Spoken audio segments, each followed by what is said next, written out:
Welcome to the Books of Titans podcast hosted by Eric Rostad. Join him on his 15-year journey through the immortal books.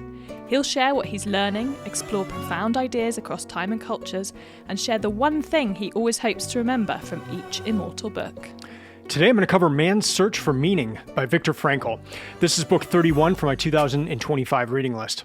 Well, I've been leading a reading group this year, and I'm calling it Short Great Books. So once a month, I get together with other people here in Franklin, Tennessee, and we talk about these short, great books. Some of those have included The Epic of Gilgamesh, Narrative of the Life of Frederick Douglass. We did a Greek tragedy, Philoctetes by Sophocles, and we've done a number of other books.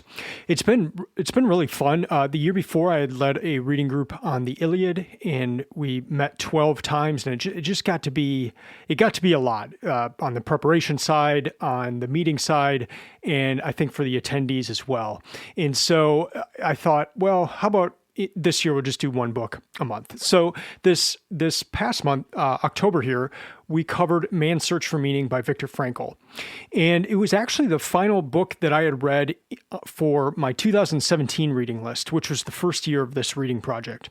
So that year I had made a list of 52 books I wanted to get through, and then I randomized the order, and Man's Search for Meaning happened to be at the very end of that list. And so I actually remember reading that and finishing that book as the fireworks were going off in my neighborhood for calling in the new year. So I was trying to cram it in to get it done before the end of the year, because starting in 2018, I wanted to start with a new list of 52 books. And so here I am. There's fireworks going off as I'm getting close to finishing this book. But I liked it so much that it held the number one spot on my list of favorite books for quite a few years, really until a few years back when I read the Iliad and a few other of these ancient books. And that Man's Search for Meaning fell out of the number one spot after that. And so I would say the Iliad took the place for the number one spot there. But it is Man's Search for Meaning is still a book I think about often. It's one that I suggest often, especially if someone's coming into the bookstore and they're asking for a gift for a graduate. This is an excellent book on that front. And the reason why is it's a book that's forged through suffering. And one thing I've come across in this reading project is just to see the books that are written in that manner. So whether it's someone who survived war or just a horrific experience, someone like Frederick Douglass, someone like Alexander Solzhenitsyn, these books and these people, it's like it compacts the human experience into a short but intense time period, and these people get some sort of unique access into the most powerful of human experiences. And those books all kind of fit that bill. And so this one in particular, it also addressed a question I had since childhood of who survives the concentration camp. And you see that first off, a lot of people are killed immediately. But after that, who is it that would survive in a concentration camp?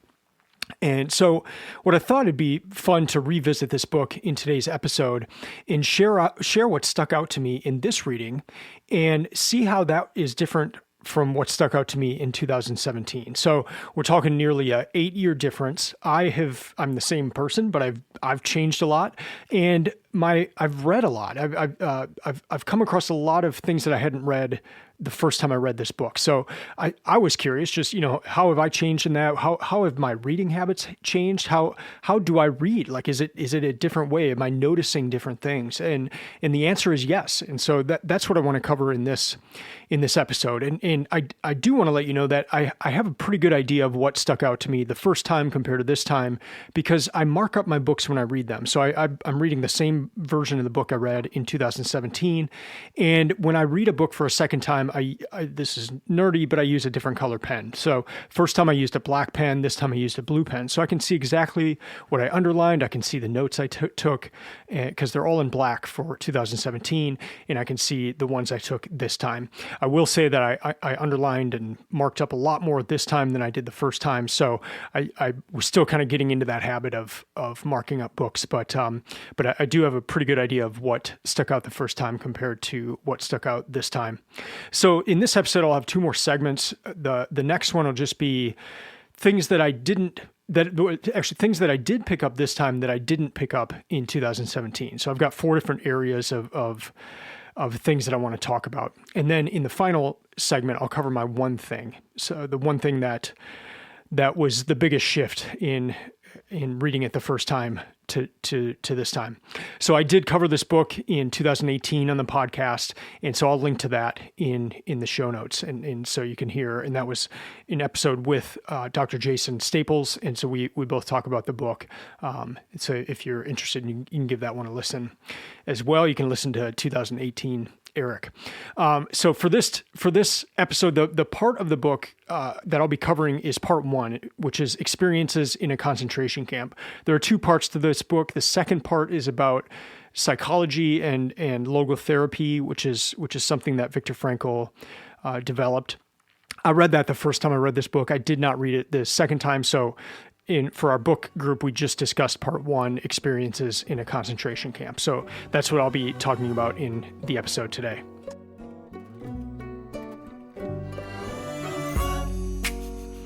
When I think back to the main way that I've changed as a reader over the years, it would be in what I'm noticing in books now. And it's something that I've thought a lot about, but I didn't have the language for it until this year. And so I've talked about it on a few different episodes, but it's this idea of a single thread, that there's a thread, there's an idea that weaves through the books that I've read. And it's something that I pick up on. I pick up on it for different reasons of things that have happened to me or things that I've experienced in life. And so it's like my brain is hardwired to look for these things in books. And this actually may have been one of the first books that I started getting that inkling that there was something to this. And then over the years, it just kind of took more shape to the point where this year I came across something where it helped me just to articulate what it was that I was seeing. The great thing about it is it allowed me to look back at my books and to see and to remember them in a unique way, just because I had seen the single thread. So my single thread is the idea of direction, basically that your small, seemingly insignificant daily choices set the direction for your life. And it's a simple idea, but it's a profound one, and it's one that provides hope, just in the sense of if you know you're on the wrong path, it's the next decision could actually shift the direction. And the more you're making decisions along a direction, the further you are in going in that way. If alternatively, if you're in the wrong direction, the most important thing you can do is to change direction. And so I see this in all types of books, whether it's fiction or nonfiction.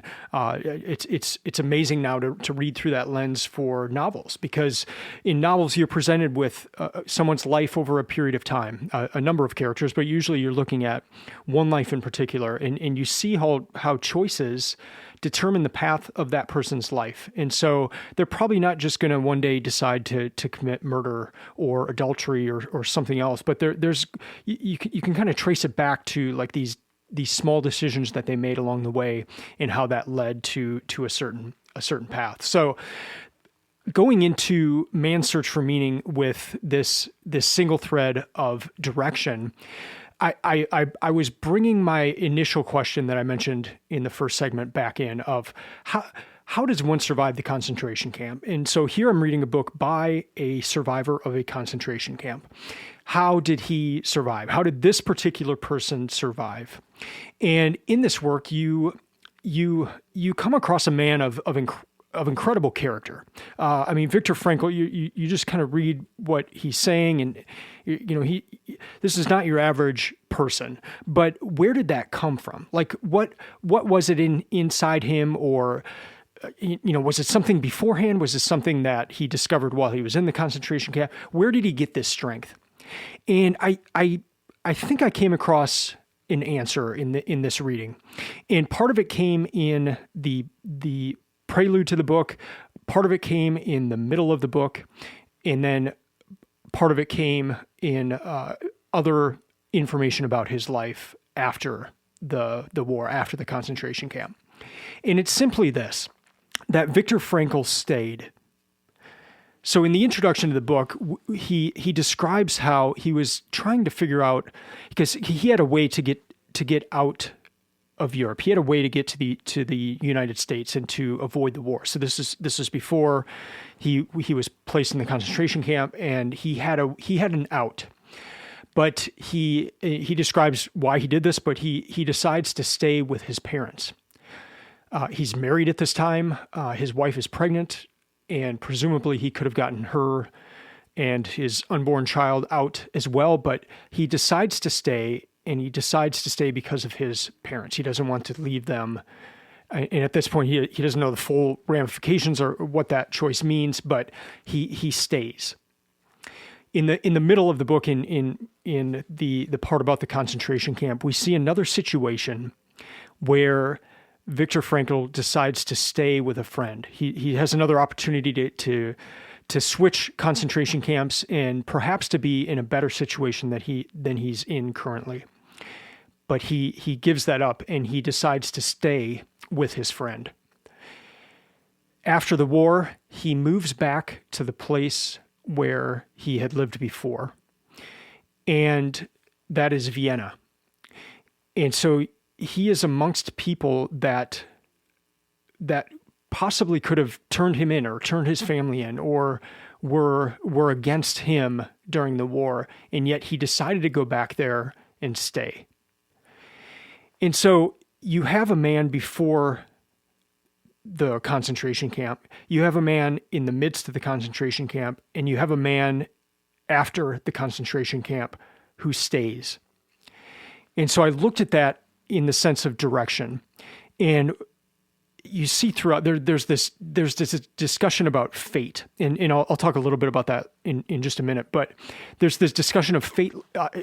You never knew, like the whims of a guard could decide if you were to live that day or to die that day, and there were so many decisions where you just didn't know what was going to come of those decisions, and so there's this idea of fate, and yet decisions within that fate. And so these decisions of staying, yes, the decision to stay with his family cost him dearly. To stay with his parents cost him dearly. He could have escaped. But then when he was in the concentration camp, I believe the time that he decided to stay, it would have been a worse situation, or he would have been executed or something to that effect. So staying at that point saved his life. And then you look at after the war, staying in Vienna, but just the man's character to stay and not run from trouble. You see that through his life, and I think that's part of what helped him to survive these horrific circumstances. So again, this is just something that I would have never picked up on the first reading, because I wasn't thinking in that manner. But to see it this way, just to kind of look for, I wanted to see the Viktor Frankl before the war, or before the concentration camp, to see if there were some inklings of how he would react during the war and in the midst of the concentration camp. And this story of staying and then staying after the war as well. I think there's a little bit of a key into that. It did bring up an interesting question when we discussed this in the book group, and one of the participants, a couple, their daughter did not attend, but the daughter asked a question and was kind of disturbed by this of why didn't Viktor Frankl take his wife and child with him to the United States to escape this? Why did he stay with his parents instead of protecting his wife and unborn child? And that's a really hard question to ponder. When that was raised at the reading group, it was really hard to even consider that and to think about it. And we don't know all that went into that decision. We really don't. And we can look with hindsight of looking back at the war and seeing how it all came out and the number of deaths and all that. But we're talking before all of that happened. So there wasn't perfect information. We don't know all that went into that choice. And so I don't think it's our place to to question that, but it was an interesting thing. But it was a result of him staying with his parents. So that was the first thing of just he stayed. Second thing is direction, and again, this ties back to what I started this segment out about. Just this is something I noticed, but I wanted to read a few parts here along that line. Here's Viktor Frankl saying, "The prisoner who had lost faith in the future, his future, was doomed. With his loss of belief in the future, he also lost his spiritual hold. He let himself decline and became subject to mental and physical decay." I'll stop reading that there. So you see, just even as he's looking at other prisoners, the importance of direction, the importance of being able to look ahead and not just get stuck in the circumstances. As I mentioned, the direction of our lives are set by these daily decisions. And so it was really interesting to see what Viktor Frankl said about daily decisions within a concentration camp. It's almost constant turmoil, pain, torture, just mentally, physically, like everything about it was hell. It's the most horrible thing you can read about. And yet he talks about daily decisions. And that really did set a direction for his time in the concentration camp. So let me read two different parts where he talks about these daily decisions. "And there were always choices to make, every day, every hour. Offered the opportunity to make a decision which determined whether you would or would not submit to those powers which threatened to rob you of your very self, your inner freedom, which determined whether or not you would become the plaything of circumstance, renouncing freedom and dignity, to become molded into the form of the typical inmate." End quote. So you see the hourly and daily decisions there. Here's another quote about that. "It did not really matter what we expected from life, but rather what life expected from us. We needed to stop asking questions about the meaning of life and instead to think of ourselves as those who were being questioned by life, daily and hourly. Our answer must consist not in talk and meditation, but in right action and in right conduct. Life ultimately means taking the responsibility to find the right answer to its problems and to fulfill the tasks which it constantly sets for each individual." End quote. So that was the second part, tied in with direction, but that idea of daily decisions, again, just something, I think this was really where I may have started thinking about decisions, daily decisions, and how those set a path of direction. So this may have been one of those initial books way back in 2017 that kind of got me thinking to what I'm now talking about as a single thread. Another topic I hadn't thought much about in 2017 was that of fate. And it shows up a lot in the works that I read in 2023 and 2024, which is when I started the Greek works. And so with Homer, and then a lot in the Greek tragedies as well, you're looking a lot at fate. So the plan of Zeus and working out. And then in the Greek tragedies, there's almost this overriding fate. No matter what the person does, they will eventually follow their fate, even if they know what their fate is and they try to get out of it. There's just no getting away from fate. And so it's interesting to read works in that way. Even another book that we covered in this short great books reading group this past year was the Great Gatsby, and looking at that through fate. Like, did Gatsby have was he fated to go the way he did, or did he have choices? Just even looking at modern novels in that way is really interesting. But I wanted to read this about fate and what Frankl says about it. "The camp inmate was frightened of making decisions and of taking any sort of initiative whatsoever.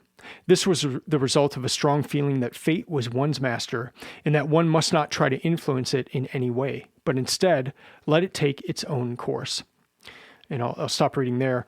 It was just a really interesting battle in that sense of decision. He talks about people not wanting to make decisions because it might be the wrong one, and that might send you to the gas chamber. It might send you to a different concentration camp that's worse.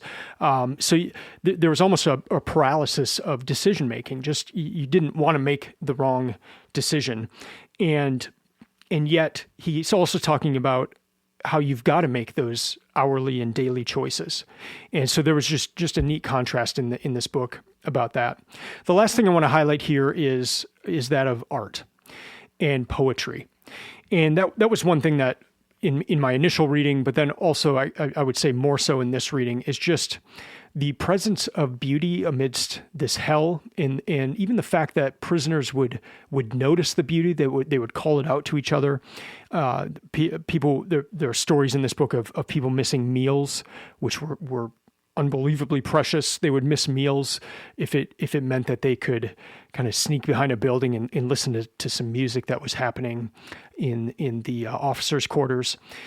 And so Frankl makes this observation that the soul's weapons in the fight for self-preservation. He talks about love, art, and humor being three of those weapons. So the soul's weapons in the fight for self-preservation. They would see sunset and call out to each other to come out and look at it and that kind of thing. There's one part that really is heart-rending though, and let me read this. Some details of a particular man's inner greatness may have come to one's mind, like the story of the young woman whose death I witnessed in a concentration camp. It is a simple story. There is little to tell, and it may sound as if I had invented it. But to me, it seems like a poem. And then he goes on to tell the story of that woman. But that line, to me, it seems like a poem. And what was interesting is at the time I was reading and preparing for that reading group, I was also reading Phaedo by Plato, and Phaedo is a dialogue by Plato, but it's about the final day of Socrates' life. And in Phaedo, Socrates tells about a recurring dream from earlier in his life where he was able to make art and practice it. And he had considered his life's work fulfillment of that instruction because philosophy is a very high art form. But we see him on the day that he is to die, and he says this: I reflected that a poet should, if he were really going to be a poet, make tales rather than true stories. And being no teller of tales myself, I therefore used some I had ready to hand. I knew the tales of Aesop by heart, and I made verses from the first of those I came across, end quote. And so Socrates' friends come across him on the day that he is to be executed by swallowing poison, by swallowing hemlock. And what he's doing is, it says he's versifying Aesop. So he's taking Aesop's fables and he's setting them to poetry. And it was just so interesting to come across this in Man's Search for Meaning and then come across this story in Plato, and to see poetry, to see art amidst death, to see beauty amidst the worst that can happen. I mean, hell on earth in these concentration camps. And it stuck out to me. And again, it first stuck out in 2017.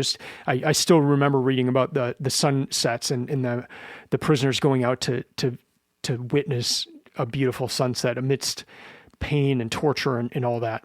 But this time it stuck out even more. And so those are the four things that stuck out to me in this reading. In the next segment, I'll get into the one thing that stuck out to me in this reading. Well, one thing that changes between readings of a book is that you've read other books in between. And so I read Man's Search for Meaning in December 2017, and then I read The Gulag Archipelago in November of 2019, so 2 years later.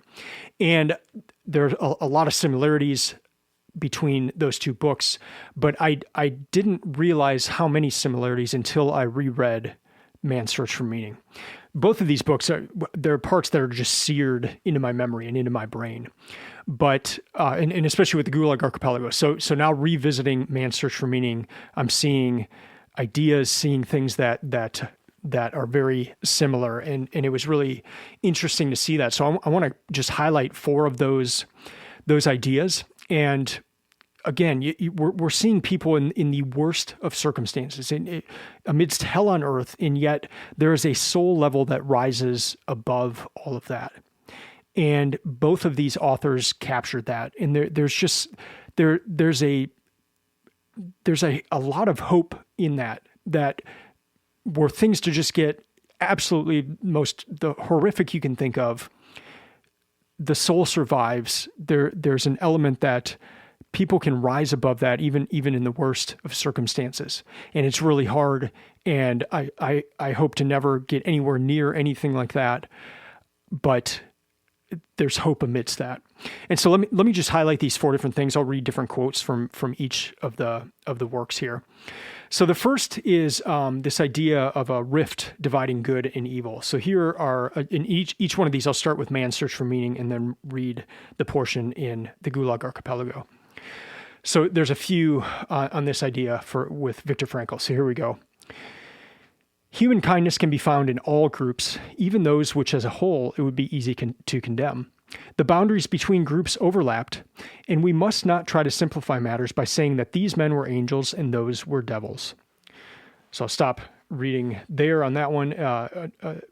Page later, he says, the rift dividing good from evil, which goes through all human beings, reaches into the lowest depths and becomes apparent even on the bottom of the abyss, which is laid open by the concentration camp. End quote. Now you're going to hear a quote from Solzhenitsyn that sounds very similar.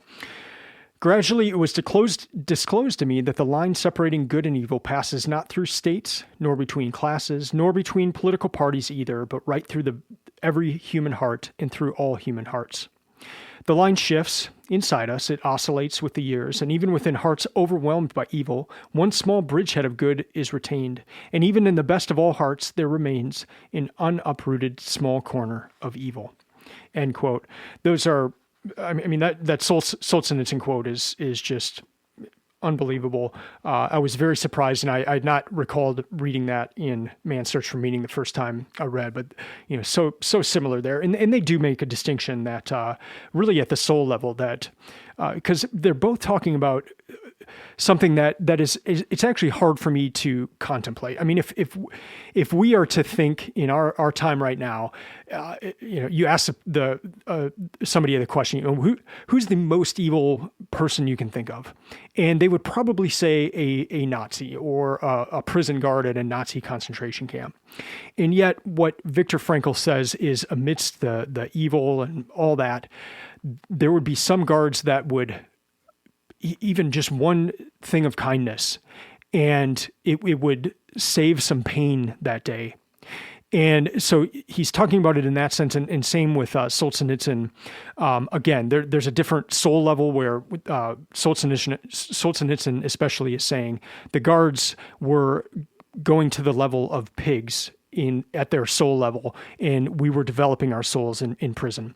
And so there's a difference, but there would just, this line dividing good and evil, it runs through the heart of every person.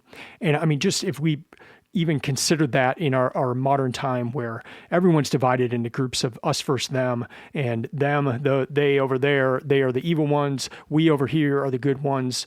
But it's so interesting to see it. Both of these men highlight that in hell, like they're in the worst of circumstances, and they both say the line dividing good and evil cuts through my heart. It cuts through your heart. It cuts through the prison guard's heart. It cuts through the prisoner's heart. It cuts through all of our hearts. And that is such an incredible thing to come across in these books, and something I wouldn't necessarily expect to see. I want to read these books and see these people are pure evil. Look at what they did to us. And that's not what they say. Second thing is inner spiritual life. So here's what Viktor Frankl says about developing that amidst hell. In spite of all the enforced physical and mental primitiveness of the life in the concentration camp, it was possible for spiritual life to deepen. And I'll stop reading there. Now let's see what Solzhenitsyn has to say about that. And that is why I turn back to the years of my imprisonment, and I say sometimes to the astonishment of those about me, bless you, prison. Just a few paragraphs later, he said, I nourished my soul there. And I say without hesitation, bless you, prison, for having been in my life. End quote. Can you imagine saying that? Here are two men who said that it was possible to develop and improve your spiritual life amidst this hell. As you're getting beaten daily, as you're malnourished, as you're not getting food, you're not getting sleep, you're working all day, yet they were developing their soul there. And to the point where Solzhenitsyn could say, thank you, prison, I developed my soul there. Third thing, they both made this comment about first arriving at their respective prisons. Here's Viktor Frankl. At that moment, I saw the plain truth and did what marked the culminating point of the first phase of my psychological reaction. I struck out my whole former life. So that's Viktor Frankl. He arrives and he strikes it out. So the former life, that is gone. We're not going to nostalgically think back to that. We're not going to dwell on that. It is gone. And here is what Solzhenitsyn said. From the moment you go to prison, you must put your cozy past firmly behind you. At the very threshold, you must say to yourself, my life is over. A little early to be sure, but there's nothing to be done about it. I shall never return to freedom. I am condemned to die, now or a little later. But later on, in truth, it will be even harder. And so the sooner the better. I no longer have any property whatsoever. For me, those I love have died, and for them I have died. From today on, my body is useless and alien to me. Only my spirit and my conscience remain precious and important to me. End quote. So you see what has to be done internally and mentally and to survive. You have to forget your former life. You're concentrating, as Solzhenitsyn says, you're concentrating on your spirit and conscience. All right, the last thing is the importance of just one person. Here's what Viktor Frankl says of that. Of the prisoners, only a few kept their full inner liberty and obtained those values which their suffering afforded. But even one such example is sufficient proof that man's inner strength may raise him above his outward fate. And then in Solzhenitsyn, he says this. Let us admit the truth. At that great fork in the camp road, at that great divider of souls, it was not the majority of the prisoners that turned to the right. Alas, not the majority. But fortunately, neither was it just a few. There are many of them, human beings, who made this choice. They did not shout about themselves. You had to look closely to see them. Dozens of times this same choice had arisen before them too, but they always knew and knew their own stand. End quote. That gives me hope that amidst this horror, amidst a number of prisoners giving up or deciding not to fight on, even one example of somebody that would stand up, one example of somebody that would continue on, would fight at the soul level, was all other prisoners needed to see to keep their courage. It was just a really neat thing, again, to see in both of those works. So that's my one thing for this book, is just to see how closely it ties to the Gulag Archipelago, two situations of just absolute horror, and to see these similarities was really something special. I want to close out just reading something about marriage that Frankl says. The short time I've been married to her outweighs everything, even all we have gone through here. End quote. And that's Frankl talking about his young wife who did not survive the concentration camp. And he said, the short time I've been married to her outweighs everything, even all we have gone through here. That was such a beautiful sentiment, a tragic, very sad sentiment, but beautiful nonetheless. Well, in conclusion, it was so interesting to reread Man's Search for Meaning. It's such a powerful book. If you've not read it, I highly recommend reading it. It's rather short, especially if you just read that first part about the concentration camp. But it is so powerful. Books about where that are forged through intense suffering like that offer just some amazing lessons to us and amazing ideas. It was interesting for me to reread this book and to see how I've changed since that first reading in 2017. Reading has shifted how I approach books. So though I'm the same person, I'm also different, and I'm also a different reader. And to see those kind of front and center as I'm reading, it was just a really interesting experience. The Iliad and some other books has superseded that number one spot for my favorite books, but I still think very highly of this book, Man's Search for Meaning. It's still in my top 10, and I've now seen the ideas from this book in other works. I've seen, that's one thing that's interesting reading newer books, but spending a lot of time in the classics and in the great books, is you realize that so many of these ideas are not new, and so. Whereas I would have read a new book in the past and think, oh wow, what a neat idea, what a great idea. You start to see that those ideas exist. They've been there.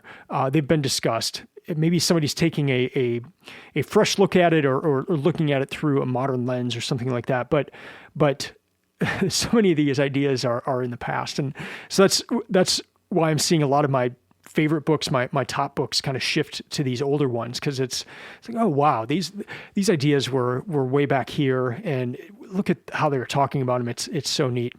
So that's what I'm in the midst of right now. I'm reading I'm calling them the Immortal books. I've set aside 15 years to do this, so I made a list of 200 authors, and I'm reading these works in chronological order. I'm kind of doing an insane thing right now by reading all of Plato's works. I'm reading the complete works of Plato, and it's taking a long time. And I'm stuck on one dialogue, and I can't get past it. And it's not even an important dialogue in the sense that it's not one that most people have read or is on the top hits of Plato's works, but I'm having trouble understanding it. And so I'm just rereading it and getting books about it and getting introductions and reading articles online just to try to figure out what the heck is going on.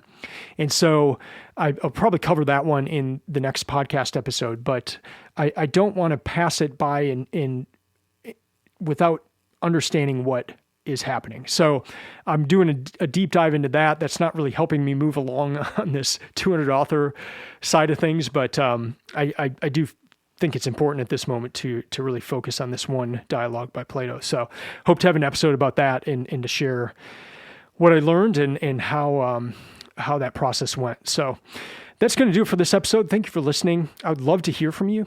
You can email me at eric@booksoftitans.com, or you can comment on this episode in Substack.